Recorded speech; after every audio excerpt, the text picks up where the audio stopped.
pastor. Deus o abençoe em nome de Jesus. Eu saúdo a amada igreja com a paz do Senhor, amém? Amém. Deus é bom. Os irmãos podem tomar seus lugares. Deus é maravilhoso. Ouvindo os louvores aqui, a irmã Val contar o testemunho. Mas vida de crente é assim mesmo, né? Ontem falando aqui assim, olha, às vezes você vê a pessoa nem imagina. A pessoa vem, canta, louva a Deus, mas só Deus sabe às vezes como está a nossa vida. Mas Glória a Deus. a vida do crente, a esperança do crente está bem além da visão humana, Glória a dos Deus. olhos humanos. E o Senhor está aqui. Deus é poderoso. Hoje é culto de ensino, mas em culto de ensino a gente dá glórias a Deus. Aleluia. Que é Ele que nos ensina, é Ele que nos capacita, é Ele que nos dá a palavra. Glória a Deus. Se o Senhor nos dá, não nos dá, certamente não teremos nada. Porque Deus é Aleluia. Glória a maravilhoso. Jesus. E eu estou alegre nessa noite.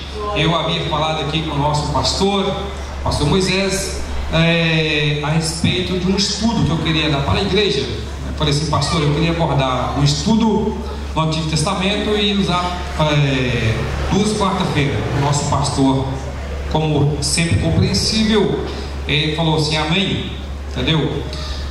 E Deus é maravilhoso. E eu havia comentado com o pastor, então, os irmãos que viram a chamada na mídia, eu creio que já está a par eu queria falar dos mandamentos no Antigo Testamento. A gente fala de mandamentos da Torá, ou seja, os 5 livros que foram os livros de Moisés, onde Deus entregou a lei a Moisés. E a gente ouve muitos comentários hoje a respeito da lei, dos mandamentos. Aí alguns vão dizer então, mas o Antigo Testamento, agora nós estamos vivendo o Novo Testamento. Eu inclusive pediria para os irmãos ficarem atentos com as suas Bíblias, que eu pedirei ao longo do nosso estudo que vocês leiam alguns versículos que será importante para a nossa meditação, né? E porque isso também é melhor para que nós possamos gravar aquilo que foi ensinado, aquilo que a gente está estudando e falando a respeito, né? Para começar, eu só quero ler aqui em Êxodo 20, na verdade é aqui o Decálogo, que é onde Deus falou comigo a primeira vez. Eu me converti lendo a Bíblia, e eu me converti exatamente aqui nesse trecho da Bíblia.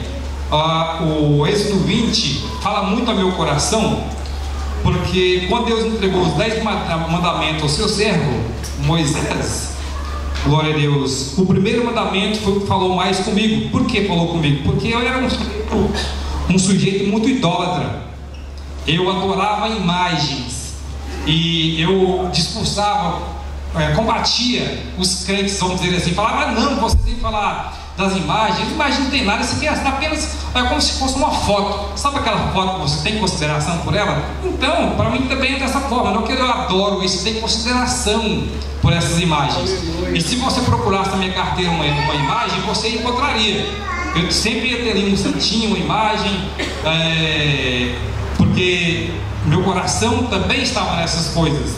Mas a imagem, os ídolos, eles vão de uma certa forma, é como se eles nos desviassem da verdadeira adoração. Você, ao invés de adorar a Deus, você adora um ídolo, uma imagem. Isso para Deus é abominável. Então aqui no Êxodo 20, eu quero ler com a igreja, glória a Deus, os 10 mandamentos. Diz assim, então falou Deus todas essas palavras, dizendo, eu sou o Senhor teu Deus, que te tirei da terra do Egito, da casa da servidão. Não terás outros deuses diante de mim, não farás para ti imagem de escultura, nem alguma semelhança do que há em cima nos céus, nem embaixo na terra, nem nas águas debaixo da terra. Não te encurvarás a elas, nem as servirás, porque eu, o Senhor teu Deus, Sou um Deus zeloso que visita a maldade dos pais nos filhos até a terceira e quarta geração daqueles que me aborrecem sempre. E faço misericórdia em 1000 gerações aos que me amam e guardam meus mandamentos. Então aqui, quando eu li este capítulo, logo em seguida os versículos que se seguem, eu falei assim: nossa, então os crentes realmente estão certos. E bateu um temor no meu coração, que vocês não imaginam como eu fiquei naquela hora. Eu pensei, poxa, agora eu tenho que correr para a igreja, vou procurar uma igreja o mais rápido possível. Eu estava lendo inclusive uma Bíblia católica, aquela da editora Paulinas, né? Tem uma capa azul, é uma Bíblia muito boa. Ela tem os livros apócrifos que nós falamos, que são acrescentados na Bíblia, ou seja, livros que não são divinamente inspirados. Esses livros, eles são livros falsos.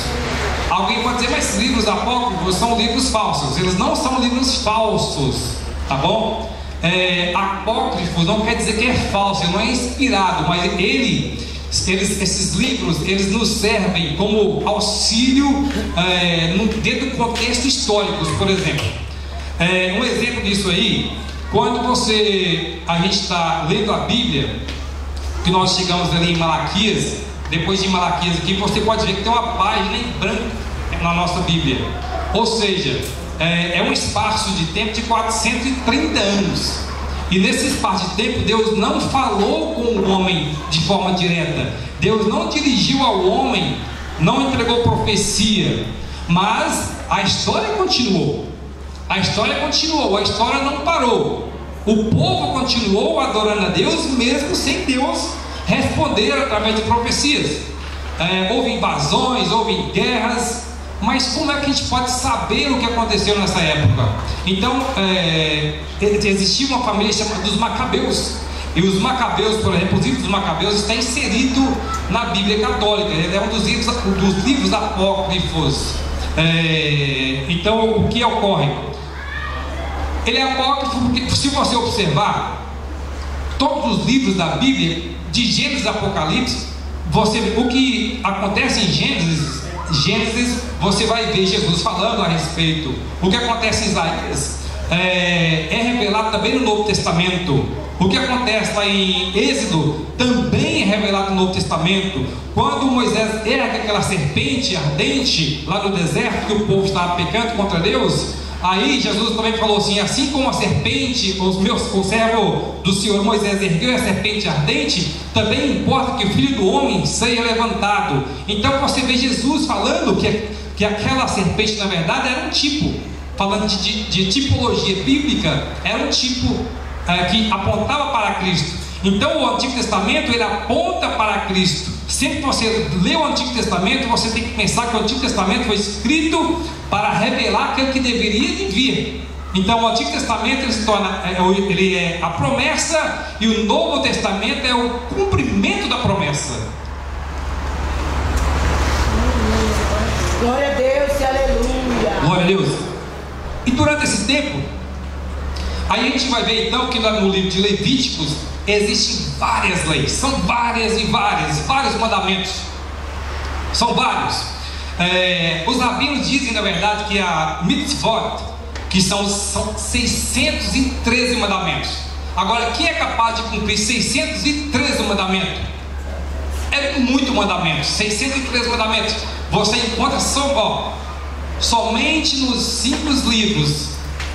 São 613 mandamentos. Esses mandamentos são divididos também em 2 categorias, vamos chamar de categorias, tá?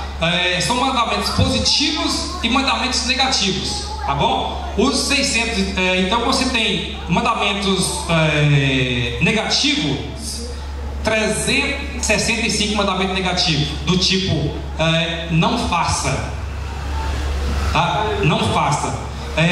Em hebraico eles dizem que o nome que se dá a esses mandamentos é mitzvot aseh. Mitzvot aseh. Eu não falo hebraico, tá bom?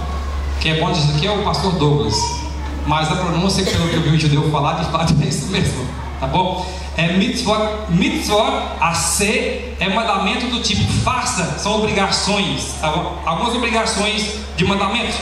E também nós temos mais 248. Se você pega aí 613 e tira 365, vai sobrar 248. Agora o interessante, se você observar também, 365 se refere aos dias solar que nós temos, os dias de ano. É como se todo dia você tivesse um mandamento dizendo assim: olha, não faça isso, não peque.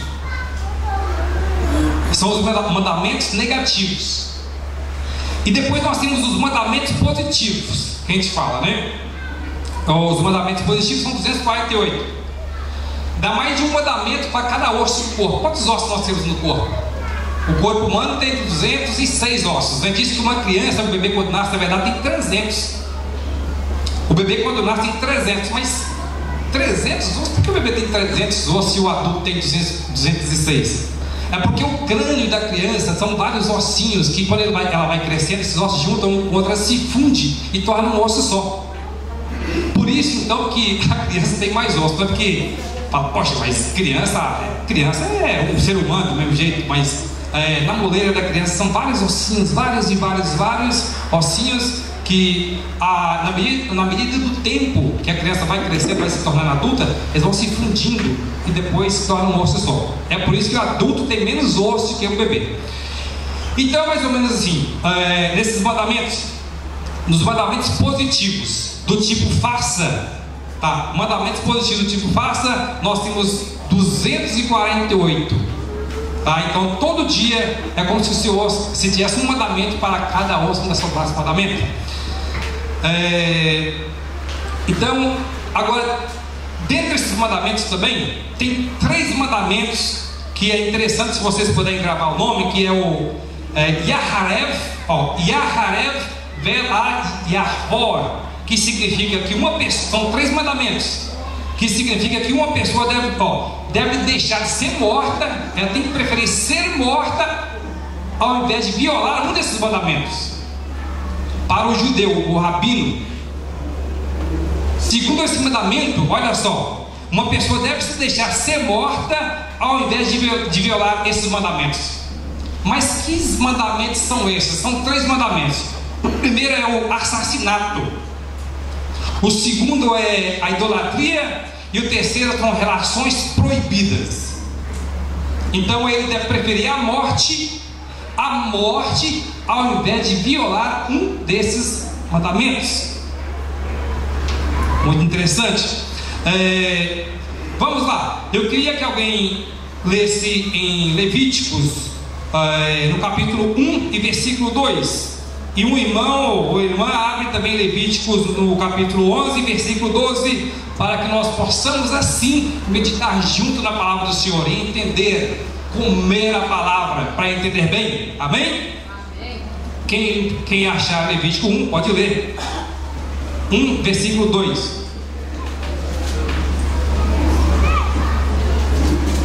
Fala aos filhos de Israel e disse-lhes: quando algum de vós oferecer oferta ao Senhor, oferecereis as vossas ofertas de gado, de vacas e de ovelhas.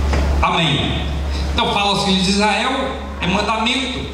Olha só, é mandamento. Mas quem é que está oferecendo, fazendo oferta hoje? Se você conversar com um judeu, com um rabino, vocês vão ver que eles não estão fazendo esse tipo de oferta. Mas espera aí, mas não é mandamento? Como fica? Se é mandamento, eles não estão fazendo? Alguém, por favor, também leia Levíticos capítulo 11, versículo 12. Tudo que não tiver bacana ou escamas na água será para vós abominação. Amém. Então a irmã diz: tudo que não tem barbatana ou escamas na água será para vós abominação. Ou seja, camarão, ostras, lagostas, tudo isso é abominação ao Senhor. É mandamento, é proibição. Tudo isso é abominação. Eu sei que tem várias pessoas que vão em restaurante, né, onde existem pratos exóticos ou mesmo frutos frutos do mar e comem. Mas aqui diz que para Deus é abominação. E aí, como é que nós ficamos nessa situação? Então, quando a gente começa a falar a respeito das leis, é interessante para a gente ver. Mas alguém diz assim: mas nós estamos vivendo, a gente está vivendo na graça. Como é que você vem falar de Antigo Testamento? Aí era lei, agora é graça. A gente vai chegar nesse ponto. A gente vai chegar nesse ponto. Eu queria que alguém lesse também Levíticos 19 e versículo 18. O outro pode abrir Levíticos 20 e versículo 9.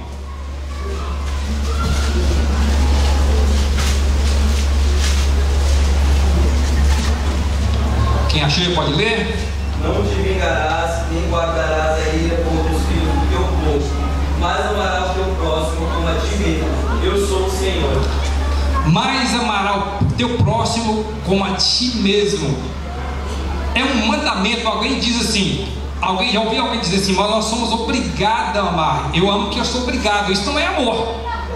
Amor por obrigação não é amor. Isso é um erro. É um erro. Deus quer que você ame um amor de liberdade, que você tenha liberdade para amar. Mas a gente vê na igreja, infelizmente, várias pessoas que amam. Ele fala que ama, mas não ama. Ele faz por obrigação, porque está dizendo que ele tem que fazer, então ele acaba fazendo. Mas nós temos que orar a Deus para que nós possamos amar de verdade. Amar de verdade, você aproxima da pessoa, você tem prazer em abraçá-la, você tem prazer de dizer coisas boas para elas, você tem prazer em ajudar. Isso é amar de verdade. Agora, quando você faz por obrigação, você não faz o prazer. É o que Jesus falou: se alguém pede para você caminhar 1 milha, não caminhe somente 1, caminhe 2, 3 e daí por diante. Agora, quem faz por obrigação só caminha 1. Quem faz por obrigação só faz. Bom, você falou para eu ir até aqui, então é até aqui. Mas agora, quem ama vai além. Glória a Deus, aleluia. Quem ama vai além. E nós temos que ir além, porque nós amamos. Então, quem faz ao contrário está quebrando desses mandamentos. Quando um homem, o 29, alguém está com a bala na agulha aí? Quando o homem amaldiçoar o seu pai ou a sua mãe, certamente morrerá. Amaldiçoa o seu pai ou a sua mãe, o seu sangue é sobre ele. Agora eu pergunto para vocês: vocês conhecem alguém que morreu porque amaldiçoou o pai e a mãe? Mas eu sei de pessoas que já amaldiçoou. Quantos filhos não maldizem o pai e a mãe? Quantos? Infelizmente a gente vê dentro da igreja.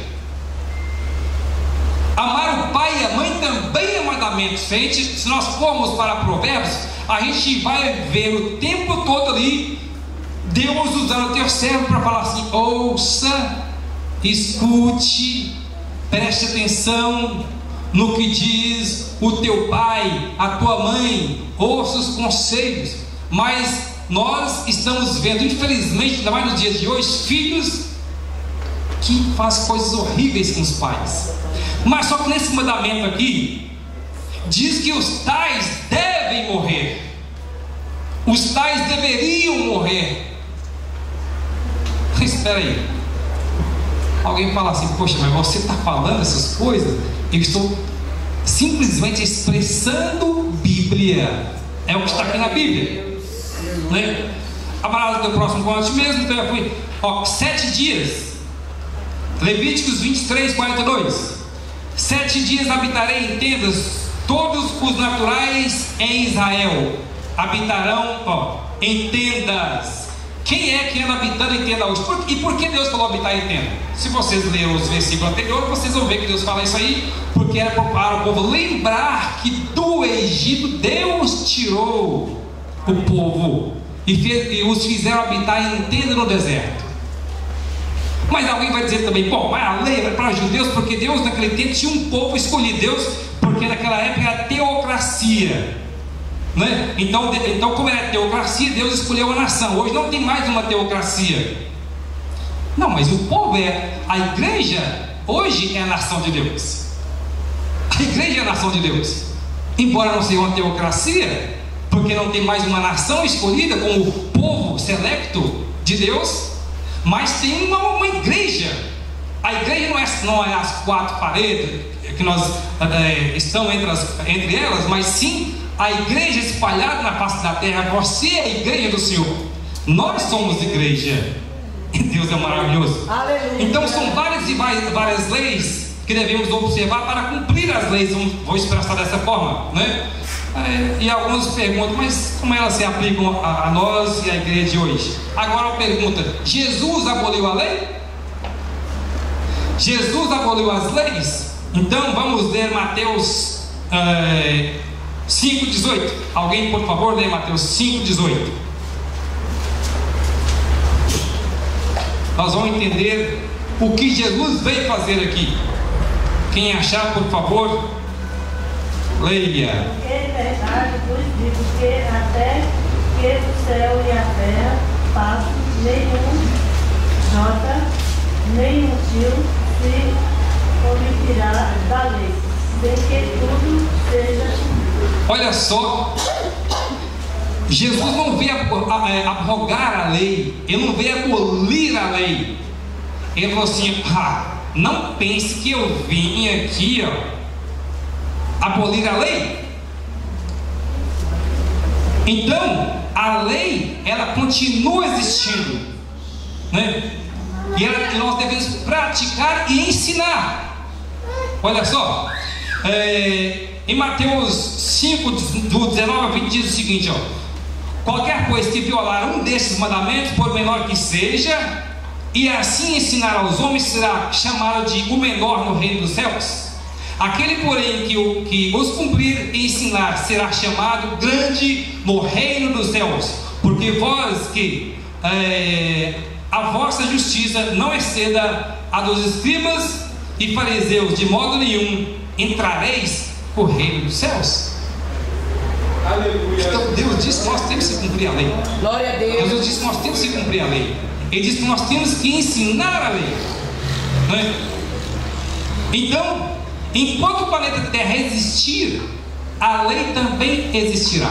Forever, para sempre, a lei existirá.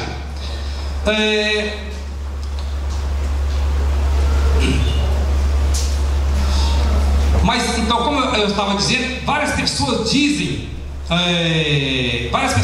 que nós estamos no Novo Testamento, e que se estamos no Novo Testamento, não devemos então cumprir a lei. Mas vamos ver, isso daí, como é interessante, porque nós somos justificados. Porque nós somos justificados hoje, porque nós devemos cumprir a lei. Isso é muito importante que nós sabemos. Nós somos justificados por Deus pela fé em Jesus Cristo, que perfeitamente obedeceu a lei. Olha só, Jesus obedeceu a lei. Se obedeceu a lei, nós estamos em Cristo. Uma vez que você está em Cristo, a lei é observada, porque Jesus sofreu por você, por mim, toda a maldição da lei. Toda a maldição da lei. A lei continua vigorando. Ela continua vigorando. Nós não somos capazes de cumprir a lei.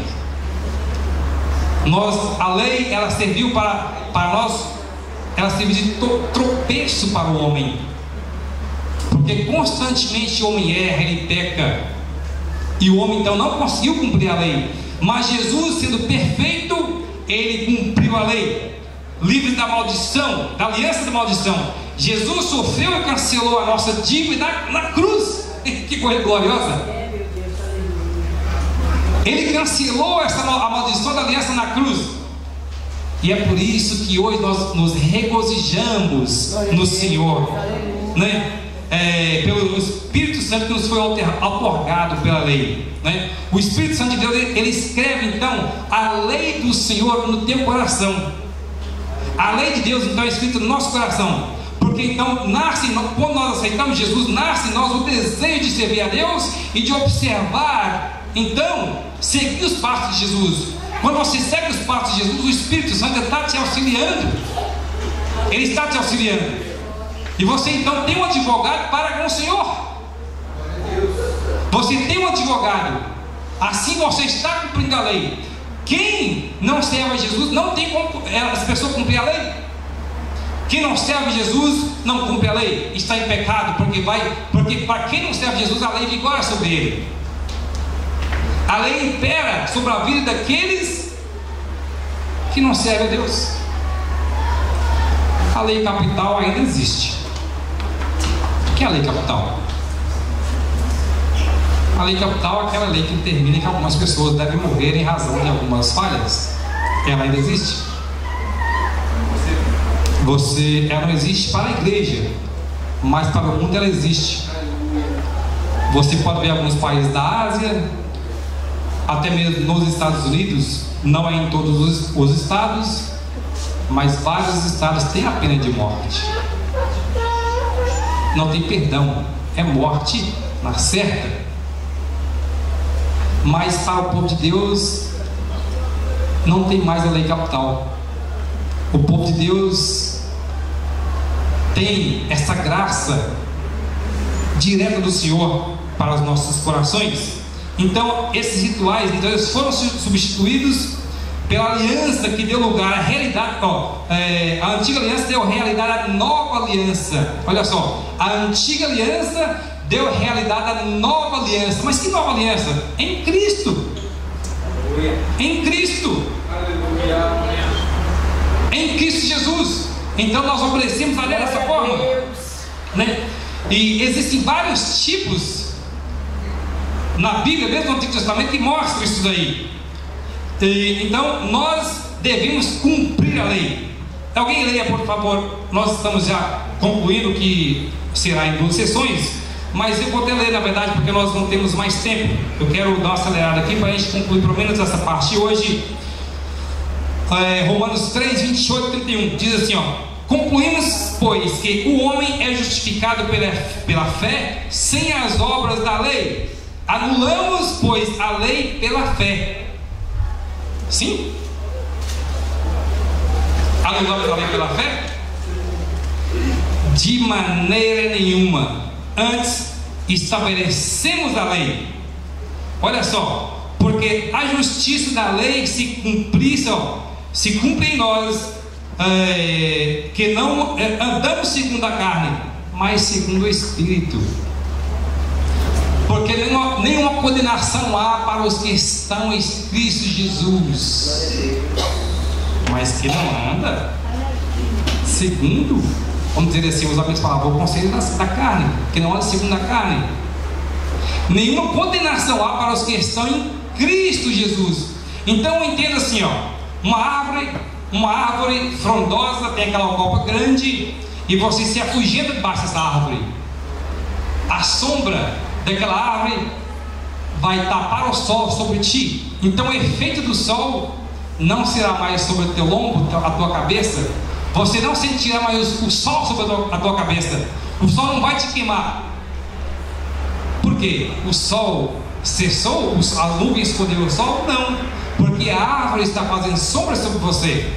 E aí, compreenderam? A lei não existe mais? Sim, mas o efeito da lei não existe mais sobre você, porque Cristo foi amaldiçoado, levou sobre si todo o castigo, o efeito da lei, para que a lei não tivesse efeito sobre você. Então todos aqueles que estão afugentados, ou que estão debaixo dessa proteção que é Cristo, a lei cumpre em nós, mas através de Jesus, que é perfeito. Que coisa gloriosa. Então a lei ela cumpre. Deus é bom. Vamos partir para o término aqui.